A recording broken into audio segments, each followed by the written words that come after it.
ଯାଇଛ ମତେ ସାହାଯ୍ୟ ମାଗିବାକୁ ମହାଭାରତ ଯୁଦ୍ଧରେ ତାହେଲେ ସେଇ ଦିନ ତ ଜାଣିଛ ଦି ଜଣ ଯାକ ମାଡ଼ ଲାଗିବ ଆଉ ଏଠି ଆସି ଭାବୁଛ କଣ ଏଇଟା କଣ ଭାବିବା ବେଳ ଭାବିଲେ ଭାରି ଭୁଲ ହବ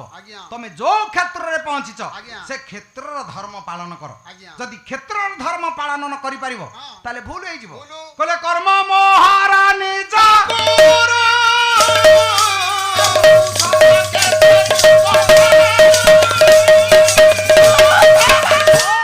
ସେଦିନ ବାସୁଦେବ ଭଗବାନ କୃଷ୍ଣଙ୍କ ପାଦ ତଳେ ବସିଛନ୍ତି ଉଦ୍ଧବ हे विश्वपति तू मो गुरु संसार कल्याणकारी विश्वर तू गुरु तो गुरु किए प्रभु टिके हसिले कहले उद्धव एडे जिज्ञासा कहीं ना टिके बुझीबी तो गुरु किए ना मु गुरु बोली तू भाबुछु किंतु मो ऊपर आउ जने गुरु अछि से गुरु किए कहले कर्म कर्म ठु बड़ गुरु आउ केई नाही काई के कथा कहूची गोटाए पद छांद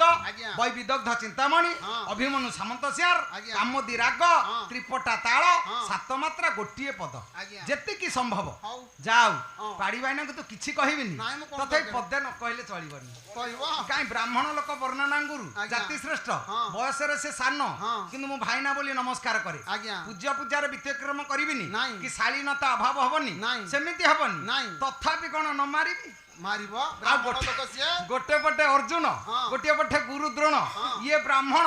गुरु तथापि अर्जुन कोन से दिन साउली थेले नगेई देले काई क्या कथा कहूची जो मोटरसाइकिल आपण देखिबे साइलेंस पाइप कोणा है थबो आपण सेथरे जदी चुंटा देबे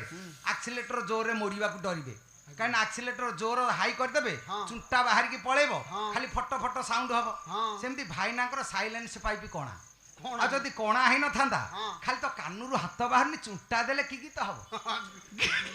के साइलेंस पाइप जार कोणा से कोन करिवो तुम तो राती सारा एहा तो बोले एहा तो काने रे देला आ गीत को उठाटा हबो सेई जो एक्सीलेटर दाबु नाहंती आ दाबी देले रहिबो चुंटा पुड़ी की पळेबो